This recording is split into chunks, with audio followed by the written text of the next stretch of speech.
ഖത്തറിലെ ദോഹയിൽ ഇന്നും നാളെയും അടിയന്തര അറബ് ഇസ്ലാമിക് ഉച്ചകോടി ചേരുകയാണ്. ഖത്തറിൽ ഇസ്രയേൽ നടത്തിയ ആക്രമണങ്ങളുടെ പശ്ചാത്തലത്തിൽ ഉച്ചകോടി ചേരുന്നു. GCC രാജ്യങ്ങൾ ഖത്തറിന് നേരത്തെ പിന്തുണ പ്രഖ്യാപിച്ചു. മറ്റെന്തെല്ലാം കാര്യങ്ങൾ ഉച്ചകോടിയിൽ ചർച്ചയാവുമെന്നാണ് ഒരു എക്സ്പ്ലെയിനറിലൂടെ നമ്മൾ പരിശോധിക്കുന്നത്. ഐഷത്തുൽ ഷംനയുടെ എക്സ്പ്ലെയിനർ കണ്ടു.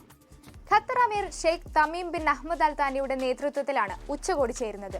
UAE, Saudi Arabia, Kuwait, Oman, Bahrain തുടങ്ങി മറ്റ് 5 GCC രാജ്യങ്ങളും ഉച്ചകോടിയിൽ പങ്കെടുക്കും. ഇതിനു പുറമെ ഈജിപ്ത്, ജോർദാൻ, ഇറാൻ, തുർക്കി, പാകിസ്ഥാൻ തുടങ്ങിയ രാഷ്ട്രങ്ങളുടെ നേതാക്കന്മാരും ചൈനയുടെയും റഷ്യയുടെയും പ്രതിനിധികളും എത്തുമെന്നാണ് പ്രതീക്ഷിക്കുന്നത്. ഉച്ചകോടിക്കപ്പുറം ഖത്തറിനുള്ള പിന്തുണ കൂടിയാണ് രാജ്യങ്ങൾ ഉറപ്പാക്കുന്നത്. എന്തെല്ലാമായിരിക്കും ഇനി ഉച്ചകോടിയിൽ ചർച്ചയാവുക? അറബ് ലീഗും OIC രാജ്യങ്ങളും ചേർന്ന് ഇസ്രായേൽ ആക്രമണത്തിനെതിരെ ശക്തമായ പ്രമേയം പാസാക്കാൻ സാധ്യതയുണ്ട്. ഖത്തർ നേരിടുന്ന സുരക്ഷാ വെല്ലുവിളികളിൽ മറ്റ് ഇസ്ലാമിക രാജ്യങ്ങൾ പിന്തുണ പ്രഖ്യാപിച്ചേക്കാം. ആക്രമണത്തിന് പിന്നാലെ തകർന്നത് അമേരിക്കയോടുള്ള വിശ്വാസ്യത കൂടിയാണ്. ഈ സാഹചര്യത്തിൽ അമേരിക്ക ഖത്തർ ബന്ധത്തിലെ വിള്ളലിനെ കുറിച്ച് രാജ്യങ്ങൾ ഒരുമിച്ച് വിലയിരുത്താനും സാധ്യതയുണ്ട്. അമേരിക്കയ്ക്ക് പുറമെ തുർക്കി, ചൈന, റഷ്യ പോലുള്ള ശക്തികളുമായി സുരക്ഷാ സഹകരണവും ഖത്തർ തേടിയേക്കും. പ്രതിരോധം, ഇന്റലിജൻസ് ഷെയറിംഗ്, സാങ്കേതിക സഹകരണം എന്നിവയിലും പുതിയ കരാറുകൾക്ക് വഴിയൊരുങ്ങും. ഗാസ പലസ്തീൻ വിഷയത്തിൽ ശക്തമായ നിലപാടെടുക്കാനും ഉച്ചകോടി വേദിയാകും. ഇസ്രായേലിനെതിരെ അന്താരാഷ്ട്ര തലത്തിൽ നിയമപരമായ നടപടികൾ ശക്തിപ്പെടുത്താനും തീരുമാനമായേക്കാം. GCC രാജ്യങ്ങൾ എണ്ണ വാതക മേഖലയിൽ സുരക്ഷയും വിപണി സ്ഥിരതയും ഉറപ്പാക്കാൻ പ്രത്യേക നടപടികളും ഉച്ചകോടി പ്രഖ്യാപിച്ചേക്കാം. അമേരിക്കയ്ക്ക് വിശ്വാസ്യത നഷ്ടപ്പെടുന്നു എന്ന ചർച്ചകൾക്കൊപ്പം അറബ് ഇസ്ലാമിക രാജ്യങ്ങൾ ചേർന്ന് പുതിയ ശക്തി കേന്ദ്രം രൂപപ്പെടാനും സാധ്യതയുണ്ട്.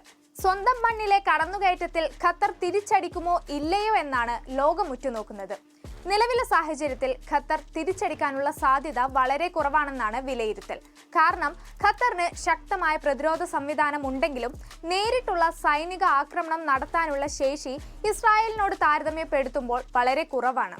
അൽ ഉദൈദ് എയർബേസ് പോലെ ഖത്തറിന് അമേരിക്കയുമായി വലിയ സൈനിക സുരക്ഷാ കരാറുകളുണ്ട്. അതിനാൽ സ്വതന്ത്രമായ തിരിച്ചടി നടത്തുന്നത് ഖത്തർ അമേരിക്ക ബന്ധം വഷളാക്കും. ഖത്തർ ഒരു സാമ്പത്തിക ഊർജ കേന്ദ്രം കൂടിയാണ്. നേരിട്ടുള്ള യുദ്ധത്തിൽ പ്രവേശിക്കുന്നത് മേഖലയെ അസ്ഥിരപ്പെടുത്തും.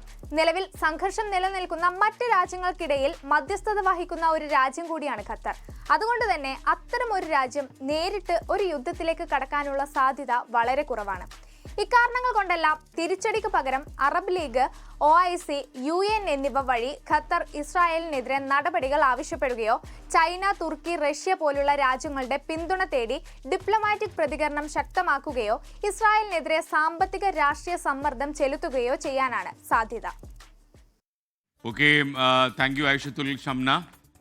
ലോകത്തെവിടെയായാലും ഏത് സമയത്തും 24 വാർത്തകളും ഓഗ്മെന്റഡ് റിയാലിറ്റി പാക്കേജുകളും എക്സ്പ്ലെയിനറുകളും വിശദമായി കാണാൻ ഞങ്ങളുടെ YouTube ചാനൽ നിങ്ങൾക്ക് സബ്സ്ക്രൈബ് ചെയ്യാം.